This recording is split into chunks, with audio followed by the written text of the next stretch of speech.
오늘 또 하나님께서 우리에게 새날을 주셨습니다. 오늘 한날을 통해서 우리가 하나님께 영광을 돌리고 하나님과 동행하고 우리의 삶이, 우리의 걸음과 말과 행동이 하나님께서 기뻐 받으실 만한 재물이 되기를 바라면서 감사 기도하겠습니다. 하나님 감사합니다. 우리의 모습 이대로 주님 앞에 나아갑니다. 받으시옵소서. 진실되고 무망하고 깨끗하고 거룩한 삶이 되게 하시고 우리의 은행 심사를 통하여 하나님이 영광받아 주옵소서.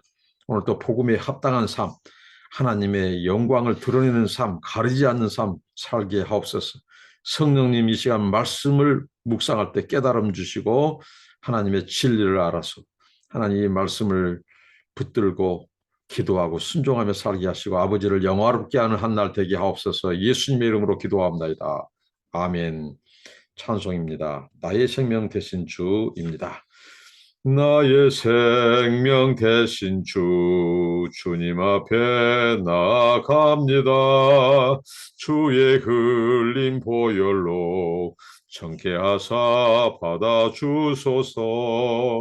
날마다 날마다 주를 찬송하겠네.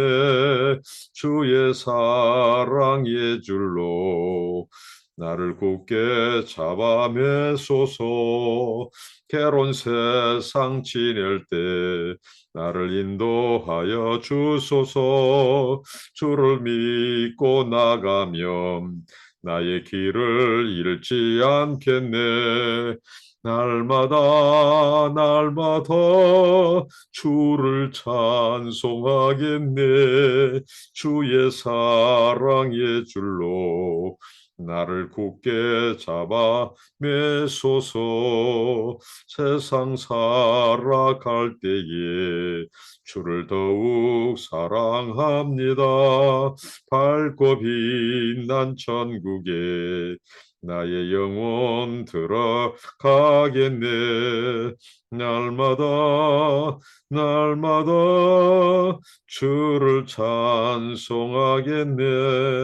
주의 사랑의 줄로 나를 굳게 잡아 매소서. 아멘. 하나님의 말씀입니다. 신약성경 데살로니가 전서 2장 1절로 12절입니다. 살전 2장 1절로 12절입니다. 제가 봉독합니다.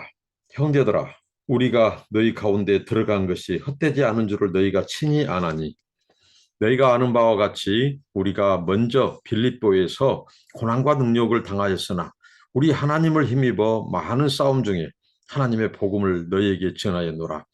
우리의 권면은 간사함이라 부정에서 난 것이 아니요 속임수로 하는 것도 아니라 오직 하나님께 옳게 여기심을 입어 복음을 유탁받았으니, 우리가 이와 같이 말하면 사람을 기쁘게 하려 함이 아니요 오직 우리 마음을 감찰하신 하나님을 기쁘시게 하려 함이라. 너희도 알거니와 우리가 아무 때에도 아첨하는 말이나 탐심의 탈을 쓰지 아니한 것을 하나님이 증언하시느니라. 또한 우리는 너희에게서든지 다른 이에게서든지 사람에게서는 영광을 구하지 아니하시노라. 우리는 그리스도의 사도로서 마땅히 권위를 주장할 수 있으나 도리어 너희 가운데서 유순한 자가 되어 유모가 자기 자녀를 기름과 같이 하였으니, 우리가 이같이 너희를 사모하여 하나님의 복음뿐 아니라 우리의 목숨까지도 너희에게 주기를 기뻐함은 너희가 우리의 사랑하는 자 됨이라. 형제들아, 우리의 수고와 애쓴 것을 너희가 기억하리니 너희 아무에게도 폐를 끼치지 아니하려고 밤낮으로 일하면서 너희에게 하나님의 복음을 전하였노라. 우리가 너희 믿는 자들을 향하여 어떻게 거룩하고 옳고 흠없이 행하였는지에 대하여 너희가 증인이요 하나님도 그러하시도다. 너희도 아는 바와 같이 우리가 너희 각 사람에게 아버지가 자기 자녀에게 하듯 권면하고 유로하고 경계하노니, 이는 너희를 부르사 자기 나라와 영광에 이르게 하시는 하나님께 영광 합당히 행하게 하려 함이라. 아멘. 데살로니가 전서 말씀을 통해서 저는 이 사도 바울을 다시 보고 사도 바울을 다시 발견하고 재발견이죠. 그리고 사도 바울을 다시 읽게 되는 사도 바울은 전에 다른 서신서에서도 말씀드렸듯이 정말 사도 중에 사도요, 목회자 중에 목회자요, 선교사 중에 선교사요, 신학자 중에 신학자. 정말 기독교 역사 가운데서 어찌 보면 지도자로서, 사도로서 하나님을 정말 바르게 믿고 그리고 예수 그리스도를 제대로 따라가는 이런 사도가 아니었는가 싶습니다. 그래서 사도 바울을 많이 존경하죠. 저 역시 목회자로서, 신학자로서, 또 선교사로서의 이 사도 바울을 상당히 존경하고 우리 목회자들과 선교사들의 표상이지 않는가. 그러면서 오늘 이 데살로니가 전서를 다시 보게 되는데요. 우리는 이 말씀을 통해서 이 선교사, 전도자, 이 목회자, 이 사도 바울의 그 사역의 이 동기와 이 자세들을 우리가 한번 살펴볼 수 있습니다. 사도 바울이 그 동기, 그 선교의 동기, 이 복음 전파의 동기, 그다음에 이 사도로서의 이 부름 받으신 이런 사역의 이런 동기들을 보면은 철저히 그가 하나님 중심이었다는 거죠. 그는 오직 하나님의 영광, 자기를 부르신, 자기의 정체를 분명히 알았어요. 우리가 이탈하지 않을 수 있는 것, 탈선하지 않을 수 있는 것, 저도 목사로서 선교사로서 정말 탈선하지 않으려고 이 부르심에 합당하게 반응하고 순종하고 나아가려고 기도하고 몸부림치는데요. 이 사도 바울을 보니까 이 사도 바울이 아주 우리에게 본이 되어주고 있어요. 사도 바울은 자기의 정체성, 부르심부터 이렇게 확신한다고요. 하나님이 자신을 옳게 여기시고 복음을 유탁받았다. 그러니까 자기는 자격 미달자라는 거예요. 함량 미달이라는 거예요. 그런데 하나님께서 복음을 위하여 자기를 부르셨다. 그러니까 자기 자신이 잘나서 하나님이 사도 바울이 잘나서 그가 흠이 없어서 부른 것이 아니라 하나님께서 옳게 여기셨다는 거죠. 그리고 복음을 유탁해 주었다. 그러니까 자신을 부르신 분이 바로 하나님이시라는 거죠. 그리고 그 부르심도 복음을 유탁하기 위해서 부르셨다. 그러니까 하나님이 자기는 자신 자격 미달이지만 옳게 여기심을 하나님이 주셨다. 충성되이 여기셨다. 이렇게 자기 정체성을 분명히 알고 그 동기가 사람에게 있는 것이 아니라 사람에게 영광을 구하는 것이 아니라 사람들에게 자기 명예를 드러내려고 한 것이 아니라 사람들을 이용해서 이 복음 전파자 또 말씀을 가르치는 이 사도의 위치가 말을 많이 하게 됩니다. 말을 많이 쓰죠. 근데 사도 바울은 말하죠. 자기가 무슨 간사한 말, 또 허영, 아첨하는 말.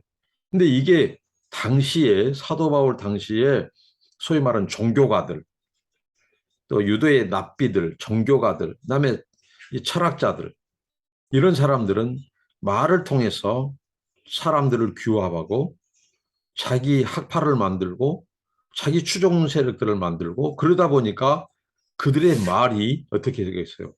처음에는 진실되게 가다가도 나중에는 이제 간사한 말, 사람들의 길을 즐겁게 해줘야 되니까. 그래서 사람들을 규합하고 그리고 당시에 이 종교가라든가 이 철학가들이 이 자기들의 이 수사학, 이런 또 철학, 이런 것들을 통해서 돈벌이 수단으로 사용했다는 거죠. 그래서 이 데살로니가 이 교회에 또 공격하는 무리들 중에 사도 바울이 결국은 자기 돈벌이 때문에 자기 명예 때문에 저렇게 사도의 길을 가지 않느냐, 복음을 전파하지 않느냐 하고 오해를 심고 오해를 퍼뜨려서 이제 데살로니가 교회를 흔들었다는 거죠. 자, 그러면 사도 바울을 흔드는 것이 아니라 복음이 흔들린다는 거죠. 사탄은 항상 타겟이 하나님이고 복음입니다. 우리 신자들, 우리 전도자들, 우리 선교사들을 넘어지게 하려고 하는 것은 우리를 넘어지려고 하는 것이 아니라 우리들에 의해서 증거되어야 될 하나님의 복음이 훼손되고 하나님의 복음이 이 방해하기 위해서 사탄은 사도 바울을 흔들고 우리를 흔든다는 거예요. 그때 사도 바울이 변호를 합니다. 뭐 때문에 변호하냐면요. 하나님의 영광 때문에, 하나님의 복음 때문에 변호합니다. 우리가 오해받을 수 있어요. 사람들에게 오해받을 수 있습니다. 그럴 때 우리가 무엇 때문에 거기에 대해서 예를 들면 열받고 또 그러는가. 사실 하나님의 영광과 그분의 명예, 이름, 그분의 복음 때문에 그렇다면 그것은 이제 의문이 될 수 있어요. 그러나 내 명예와 내 이름, 내 자존심 때문에 만약에 그렇다면 그것은 당시에 거짓 선지자들, 거짓 사도들, 종교가들, 철학자들 이익을 탐하면서 사역했던 그들과 똑같게 되는 거죠. 사도 바울은 변호를 하는데 자기 오해, 자기 이름 이것은 아니고요. 오직 하나님의 영광, 그분의 이름과 복음 때문에 변호하게 되는 겁니다. 왜? 사도의 유치로 부름받은 사도 바울을 흔드는 것은 곧 그에 의해서 전파되는 복음을 방해하기 때문에 사도 바울이 자신이 어떻게 선교하게 됐는가. 그래서 데살로니가 성도들에게 이렇게 변호하지 않습니까? 내가 이 에베소에서 어떻게 사역했는지 빌립보죠, 빌립보. 여러분들도 잘 압니다. 내가 고난과 능력을 당했습니다. 복음을 전하면서 고난과 능력을 받았습니다. 그런데 하나님을 힘입어 내가 이 싸움, 영적인 싸움에서 하나님의 복음을 데살로니가에 있는 여러분들에게도 내가 복음을 전했던 것입니다. 이게 그 전에부터 필리포에서 이미 복음 전파자에게 오는 고난과 박해를 자신도 받았다는 거예요. 사도 바울이 이 얘기를 합니다. 자기 부르심 받는 것. 그리고 데살로니가 성도들에게 이 데살로니가 지역에서 자기가 전도해서 지금 데살로니가 교회가 생겼는데 나는 이미 복음을 전하면서 고난을 겪었습니다. 근데 하나님을 힘입어서 내가 승리하고 또 데살로니가에서도 복음을 전하고 저는 중단 없이 포기하지 않고 복음을 전했습니다. 이런 자신의 변호를 지금 하는 거죠. 고백하는 거죠. 그러니까 당시에 이 복음의 대적자들이 교회를 교란시키고 데살로니가 성도들을 흔들고 사도 바울의 복음 전파와 하나님의 나라의 복음이 역사하는 것을 방해하고 그 복음을 흔들기 위해서 사도 바울에 대한 거짓 유포를 하는 거죠. 사도 바울은 자기 자신의 목적 때문에 지금 전도자의 길을 걷고 있다. 사도의 일을 한다. 돈벌이 수단으로 하는다. 이런 것을 뻗들인 거죠. 그래서 사도 바울이 복음을 변호하기 위해서 하나님의 영광과 이름을 변호하기 위해서 이 데살로니가 성도들에게 이 편지를 쓰는 것이죠. 그래서 변호하죠. 그러면서 자신의 선교 동기에 대해서 말합니다. 동기. 그것은 단 한 번도 내가 사람을 위하여 사람에게 영광을 얻으려고 무슨 허용으로나 탐심으로 탐욕으로 돈벌이 수단으로 한 것이 아니다. 하나님이 나를 복음 때문에 불렀다. 자격 없는 자를 복음 때문에 불렀다. 나는 복음을 유탁받았다. 이런 자기 소명에 대한 이 분명한 정체성에 대한 확신을 얘기하고 흔들리지 않은 것을 말하죠. 우리의 동기와 목적이 어디 있는가를 우리는 물어야 됩니다. 우리가 왜 그리스도를 따르고 있는가? 우리가 저 같으면 이 목사로서 선교사로서 내가 지금 왜 선교하고 있는가? 목회자들은 내가 어떤 동기와 어떤 목적 때문에 목회하는가? 항상 그 목회와 선교와 우리의 모든 사역, 구제든 또 어떤 사역이든 우리의 동기와 목적이 어디에 있는가를 살펴야 한다는 거죠. 당시의 철학가들, 종교가들은 어디에 목적이 있었다고요? 자기 이름과 명예입니다. 자기 이름 내기 위해서. 그리고 사람을 모으기 위해서. 그래야 돈벌이가 되니까요. 그렇게 해서 당시의 종교가나 이 철학가들이 사람을 모으고 자기의 명예를 팔고 자기 학문을 팔고 돈을 벌고 했다는 거죠. 그 복음의 대적자들이 마치 사도 바울도 그렇게 돈벌이 수단으로 네가 복음을 전하고 사도의 그 역할을 하지 않느냐. 그렇게 해서 교회도 흔들고 사도 바울의 이 사역도 방해하고 무엇보다도 이 복음을 훼손시키고 복음이 증거되는 것을 차단하기 위해서 그랬다는 거예요. 그래서 사도 바울이 이렇게 자기의 선교 동기가 사람을 기쁘시게 하려고 하는 것이 아니라 나는 나를 부르신 하나님을 기쁘게 하기 위해서 나는 선교한다. 나는 이 사역을 한다. 사도 바울이 말했던 것입니다. 오늘 우리의 선교, 우리의 모든 사역, 모든 일의 동기가 내 명예인가, 내 이름 때문인가, 내 아성과 내 영광 때문인가, 아니면 사도 바울처럼 하나님의 영광, 그분의 이름, 그분의 복음을 위한 그 순수한 동기, 그 목적 때문인가를 사도 바울은 우리를 돌아보게 한다는 거죠. 그리고 두 번째, 사도 바울의 선교에 대한 이 자세를 보면 또 우리에게 감동을 줍니다. 사도 바울은 선교하면서 어떤 자세를 견지했냐면요. 자기가 하나님이 사도로서의 권위를 주셨어요. 근데 그 권위를 남용하지 않았다는 겁니다. 사도로서의, 목회자로서의, 선교사로서의 그 권위를 사람들을 군림하거나 주장하는 자세로 한다거나, 그러니까 그가 권면을 하더라도 다른 철학가라든가 종교가들은 어떻게 하죠? 사람들에게 주장하는 자세죠. 또 권위주의로 흘러서 명령하게 되죠. 그리고 때로는 강요하기도 하고요.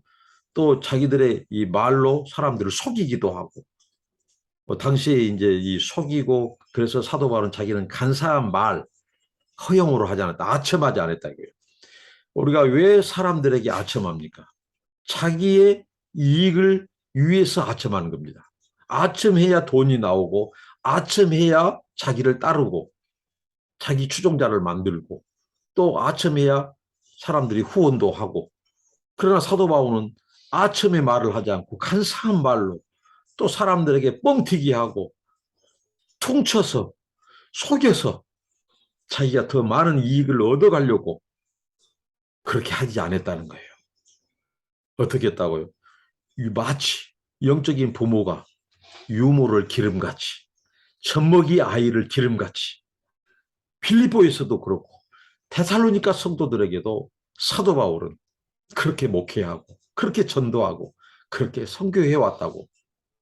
자기의 동기, 목적뿐만이 아니라 자기 삶의 모습을, 그가 어떻게 그 사명을 감당하는가에 대한 선교하는가, 목회하는가에 대한 자세와 태도도 말하고 있습니다. 유머를 기름같이. 자신이 어떻게 보면 영적인 부모로 생각하고, 이 어린 젖먹이가 아무것도 모르고 부모의 케어가 필요하고 도움이 필요하죠.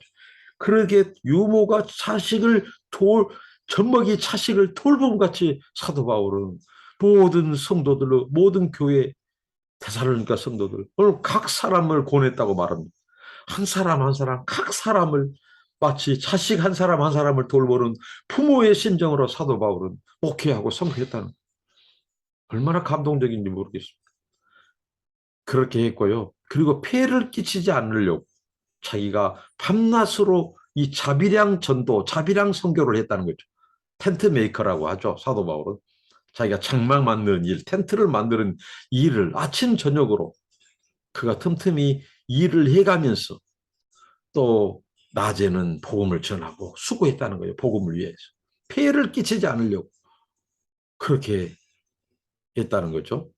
그리고 그 성도들을, 그 젖먹이와 같은 그 성도들을 바로 이 정말 유순한 이 어리 그 유모처럼 그렇게 한 사람 한 사람을 하나님의 말씀을 먹이고 가르치고 이렇게 하면서 또 자기 입의 자비랑으로 일하면서 또 그들을 어떻게 해요? 하나님의 영광의 나라, 하나님의 복음에 합당한, 하나님의 나라와 복음에 합당한 자들로 살아갈 수 있도록 합당히 행하게 하려고 너희를 부르사 자기 나라와 하나님의 나라와 영광에 이르게 하시는 그 하나님의 부르심 앞에 합당히 행하게 하는 자들로 성장하기 위한 목표가 있었다는 그 목표를 가지고 이 사도 바울은 그렇게 한 사람 한 사람을 유모가 자식을 돌보듯이 그렇게 해왔다는 거죠. 너희들이 잘 안다. 그러면서 하나님과 성도들을 동시에 증은 세우신 사람이 바로 사도 바울입니다. 당시에 증인이 되는 조건은요, 두 사람 이상입니다. 그래서 성경에 두세 사람의 증인이죠. 사도 바울이 내가 어떻게 사역했는지, 어떤 동기와 목적으로 전도하고 교회를 개척하고 성도들을 돌아보고 가르쳤는지 여러분들, 데살로니가 성도 여러분들이 증인입니다. 그리고 증인의 또 한 조건이 있죠. 2명 이상이죠. 하나님까지도 증인으로 세운 거예요. 그러니까 하나님도 이 일의 증인자라고, 증인이라고 말을 합니다. 얼마나 멋있는 선교사요, 얼마나 멋있는 이 사도요, 지도자입니까, 사도 바울. 그가 전도했고, 그가 가르쳤던, 양육했던 그 성도들이 증인이라고. 그리고 자기를 부르시고 그 고난이 왔을 때 자신으로 하여금 힘을 주셔서 그 고난을 이기면서 복음을 전하게 했던 그 하나님이 자신에 대해서, 자기 사역에 대해서 하나님이 증인이라는 거예요. 얼마나 아름다운 고백인지, 얼마나 당당하고 얼마나 멋진 사도 바울의 삶입니까? 정말 본받고 싶습니다. 사도 바울은 예수를 본받았어요. 그러면서 성도들한테 자신을 본받으라고 특히 고린도 교회 성도들한테 말하죠. 정말 예수를 진정으로 따르고 예수를 본받은 사도 바울. 오늘 목회자, 선교사, 우리 성도들, 그리스도인들의 표상입니다. 그가 어떻게 부름받았고 어떻게 주님을 따랐고 어떻게 사명을 감당하는지 그 동기와 목적이 어디에 있었는가. 하나님의 이름, 하나님의 영광, 하나님의 나라에 있어서 자기 나라, 자기 명예, 자기 아성.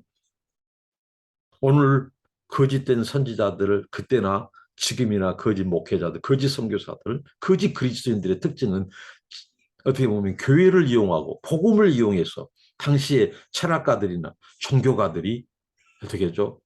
돈벌이 수단으로 자기 철학을 하고 또 자기 이 소위 말한 이 종교를 선전했다는 거죠. 그런 것처럼 오늘날도 얼마든지 교회 안에 한국 교회가 지탄의 대상이 되는 것은 또 지도자들의 책임이 크죠. 그래서 그 목회의 동기, 목적이 하나님의 이름과 그분의 영광을 위해서가 아니라 자기 왕국, 자기 이름, 자기 명예, 그리고 이 돈, 만몬, 이 돈 때문에 돈을 추구하고 그래서 이 복음 파리한 거, 예수 파리하는 거죠. 교회 파리하고 성도 파리하는 거죠. 그래서 어떻게 보면 이 돈, 물질, 피장을 쌓고 정말 이 공금을 유용하고 횡령하기도 하고 이런 죄악들을 서슴하지 않고도 이것을 아무 수치감이나 아무 이 죄책감도 갖지 않는 시대. 사도 바울이 우리에게 교훈합니다. 그러지 말라고. 하나님이 다 아신다고. 사도 바울이 하나님과 관련해서 2가지 큰 고백을 했죠. 내가 하나님을 힘입어 많은 싸움 중에서 내가 복음을 전하게 되었다. 그 고백과 그 다음에 오직 우리 마음을 감찰하신 하나님을 기쁘시게 하려 했다. 저는 이 말씀에 필히 꽂혔습니다. 우리를 감찰하신 하나님. 감찰한다는 말은요. 우리 내부, 우리 생각, 모든 폐부, 우리의 동기, 우리의 마음, 감정 하나하나까지도 하나님은 살차치 모든 것을 하나님께서는 다 보고 계신다는 거예요. 이처럼 무서운 말씀이 어디 있습니까? 하나님이 감찰한다. 그래서 사도 바울은 하나님과 데살로니가 성도들을 증인으로 세울 만큼 자기는 당당하고 떳떳하게 사역했다는 거죠. 어떤 자세로요? 하나님의 영광, 그리고 양들을 사랑하고 유모가 이 젖먹이를 기름같이 심지어는 자기 목숨을 내어주기까지 그런 자세로 섬겼다는 거죠. 사도 바울이. 그 예수님의 모습 아닙니까? 자신을 희생하고 하나님의 영광을 위해서 이 땅에 순종하고 오셔서 십자가에서 대속에 그 하나님의 사랑을 이루어 주신 그 예수 그리스도. 그런 것처럼 사도 바울은 자기를 부르시고 자기 나라와 그 영광 때문에 복음을 유탁하신 그 하나님, 그 하나님의 영광을 위하여, 복음을 위하여 사람들에게 마첨하거나 탐심의 탈을 쓰거나 허영을 추구하거나 자신의 명예가 자기 명예, 사람의 영광을 구하지 않았다는 것. 권위를 주장하지 않았어요. 얼마든지 사도로서 권위를 주장하고 한 번씩 뻥을 치고 사람들을 통해서 더 많은 헌금과 성경금을 모을 수도 있지만 사도 바울은 단 한 번도 그렇게 하지 않았다고 데살로니가 성도들한테 고백하고 있습니다. 저 역시 그렇게 살려고 노력했고 지금 14년, 15년째 선교사의 길을 가고 있습니다. 제가 아침에 말을 하고 내가 권위주의를 내세워서 권위를 내세워서 사람들에게 어떻게 보면 거짓말, 아첨말, 속임수로 했다면 성교비는 더 많이 걷고 건물도 짓고 했을지 모르겠어요. 그러나 저는 그 길을 하나님이 기뻐하는 것이 아니라고 생각하기 때문에 정말 일말 사도 바울의 모습, 그 삶, 그 동기, 사역, 그 목적을 본받으려고 했다는 거죠. 하나님께 영광 돌리고요. 그런 자세를 주님 앞에 서는 그날까지 간직하고 흔들리지 않는 모습, 흐트러지지 않는 모습, 한결같은 모습, 그런 모습으로 저도 사도 바울이 데살로니가 성도들에게 이렇게 고백하고 고면했듯이 저도 그런 고백을 하고 싶습니다. 사도 바울의 그 고백. 오늘 이 말씀을 통해서 정말 사도 바울의 그 선교와 사역의 동기와 목적, 그리고 그의 자세, 태도를 살펴보았습니다. 우리 모두 그런 자세, 동기를 가지고 하나님의 나라와 하나님의 교회와 하나님의 영광을 위하여 그렇게 길을 갖는 사도 바울 같은 예수를 본받는 저희들이 되길 바랍니다. 기도하겠습니다. 주님, 이 예수님을 본받고 싶습니다. 또 사도 바울을 예수님을 따라갔던 사도 바울의 그 좋은 태도, 그 중심성을 본받고 따르고 싶습니다. 우리의 이 마음, 저의 삶의 자세, 동기, 모든 것이 오직 우리를 부르신 하나님의 이름과 하나님의 나라와 복음에 합당한 자로서 우리의 삶과 사역이 되게 하시고 정말 그런 태도, 유모 같은 태도, 영적인 부모 같은 태도, 군림하고 주장하는 것이 아니라 권유하고 권면하고 폐를 끼치지 않으려고 하고 자기 명예나 돈 때문에 돈벌이 수단으로 하지 않고 오직 하나님의 나라와 영광과 복음의 그 영향력만을 구했던 사도 바울을 우리가 배우게 하여 주시고 따라가게 하옵소서. 주의 영광을 구하게 하옵소서. 예수님의 이름으로 기도합니다. 아멘. 감사합니다.